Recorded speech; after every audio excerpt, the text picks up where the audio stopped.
Welcome back to the Claydon Principle for EPC contracts. Going to start with part one of rather a long talk on delays and disputes. Before I start, please do like, share and subscribe. Thank you.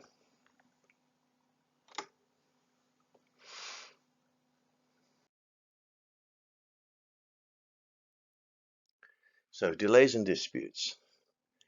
This gives problems to all parties to the contract. Now, delays the progress of the works and the loss and or expense associated with such delays are perhaps the most common causes of dispute encountered in the administration of building and civil engineering contracts.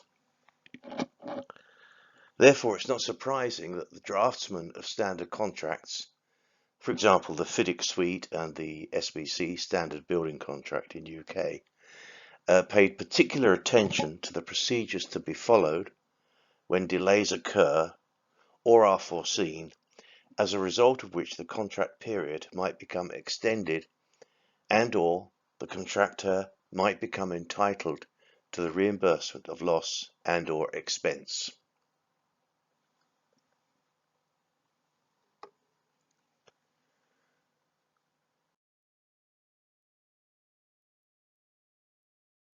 If the employer or those for whom he is responsible, for example the engineer or possibly the quantity surveyor, through default prevents the contractor from completing the works by the contracted completion date and there are no express contractual provisions enabling the employer to set a new date for completion, then the contractor's obligation to complete on time is reduced to one of completing within a reasonable time.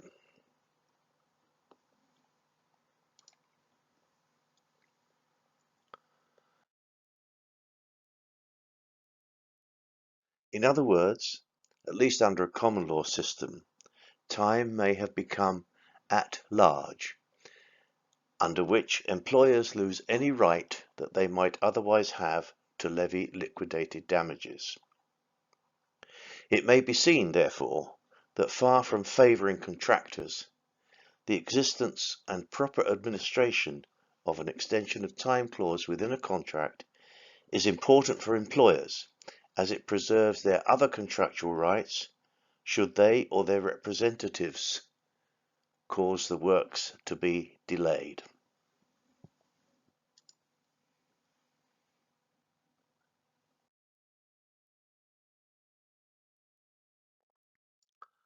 All delays will fall into one of the following three categories: delays caused by the contractor, delays caused by the employer or his representatives, and delays caused by events outside the control of both the contractor and the employer, formerly force majeure, but nowadays often referred to in the industry as shared risk events or neutral events.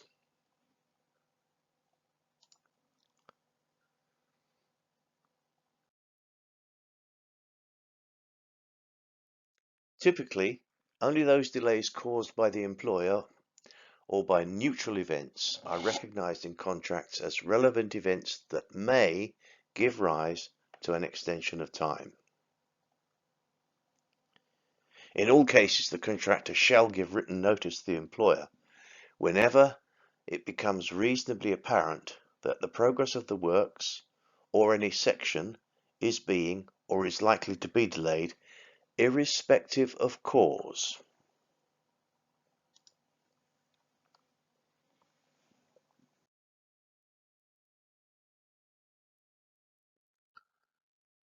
Delays caused by the contractor.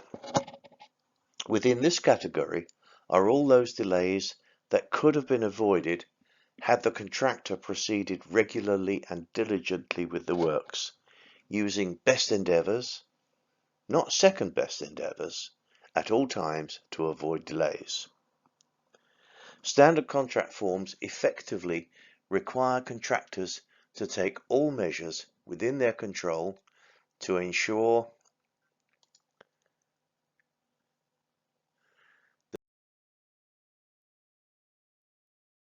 that there's enough labour on the job, that he's got all the goods and materials and plant as and when needed, and that the works are not delayed by subcontractors or suppliers.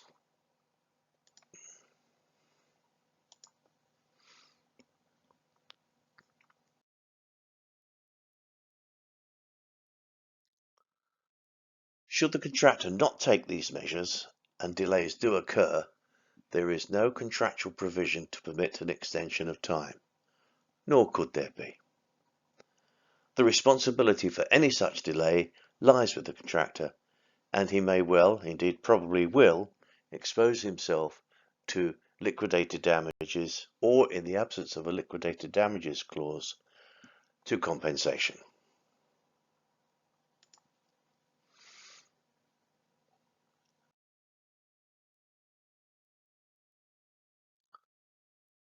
In the event of continued failure by the contractor to maintain progress, the ultimate sanction is for the employer to terminate the contractor's employment under the contract and in strict accordance with the specific provisions of that contract.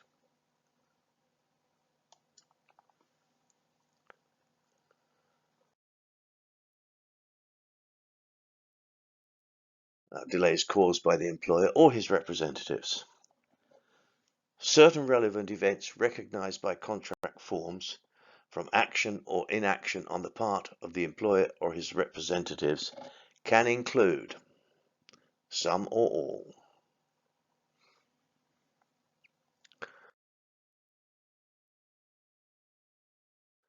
Instructions to open up work for inspection, unless that inspection shows that the work is not in accordance with the contract.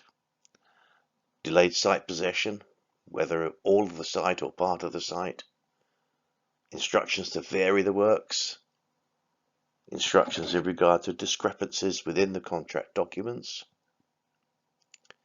Instructions to postpone the works. And suspension by the contractor due to the employer's failure to pay a due amount in full. Any impediment, prevention or default, whether by act or omission of the employer or any of the employer's personnel.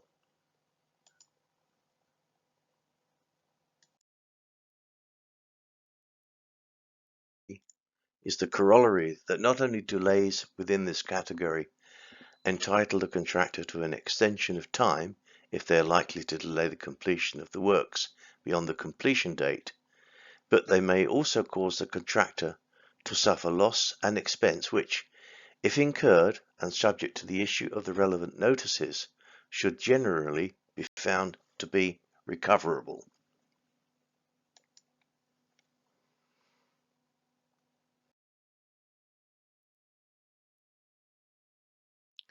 Delays caused by events outside the control of either party. There can arise occasions where delays occur due to circumstances over which neither the employer nor the contractor has any control.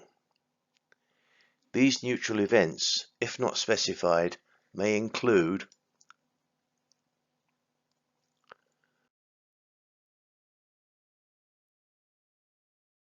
work delayed by a statutory undertaker,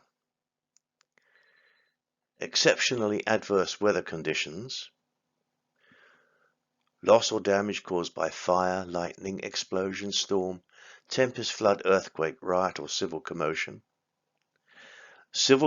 or the use or threat of terrorism and or the activity of the relevant authority in dealing with such use or threat, exercise by the government of any statutory power which directly affects the execution of the works. In some jurisdictions, acts of God may also be excusable.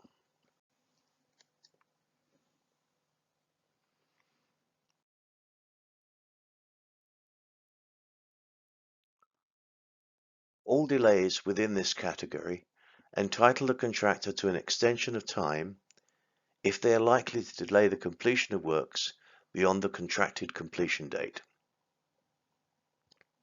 That said, delays suffered that are the responsible of neither party preclude compensation. In this way, the parties share the burden of any delays caused by these neutral events.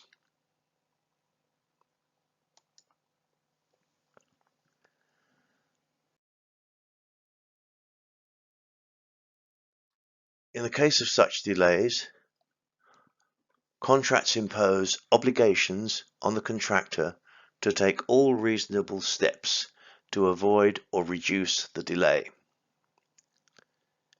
Differences in the interpretation of certain of these neutral relevant events may give rise to disputes. It is therefore worth looking a little closer.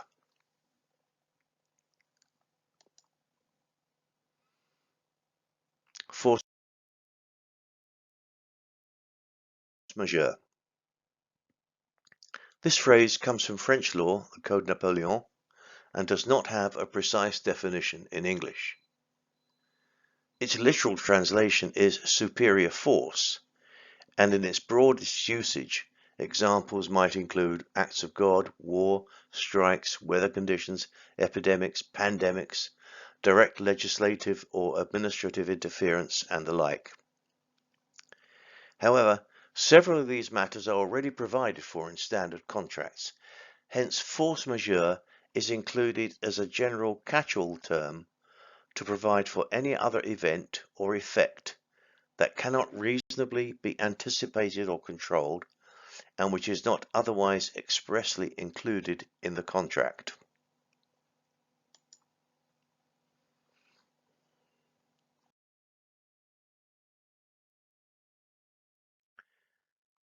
Exceptionally inclement or adverse weather. For what it's worth, I have personally never had the opportunity to include this in a delay claim. And for such an assertion to hold water, it will be necessary to produce records, and records. As a minimum, the period claimed will have to be shown to be comfortably above or below the official records averaged over a long period, perhaps 10 years. That said, were the original schedule to show completion before, for example, winter, and an earlier excusable delay pushed the works into that unscheduled winter period, there might there be a justifiable case for delay.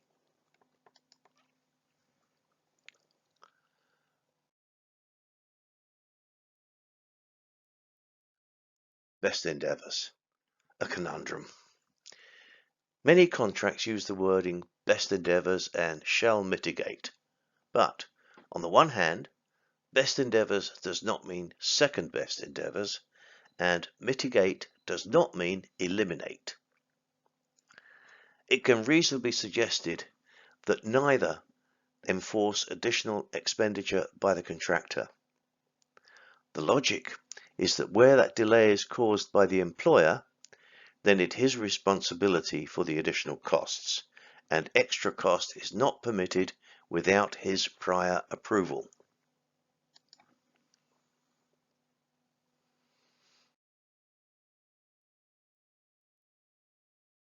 Again, I thank you for watching and ask please like, share and subscribe. It does help the YouTube algorithm. Thank you, and I will see you in part 2 shortly.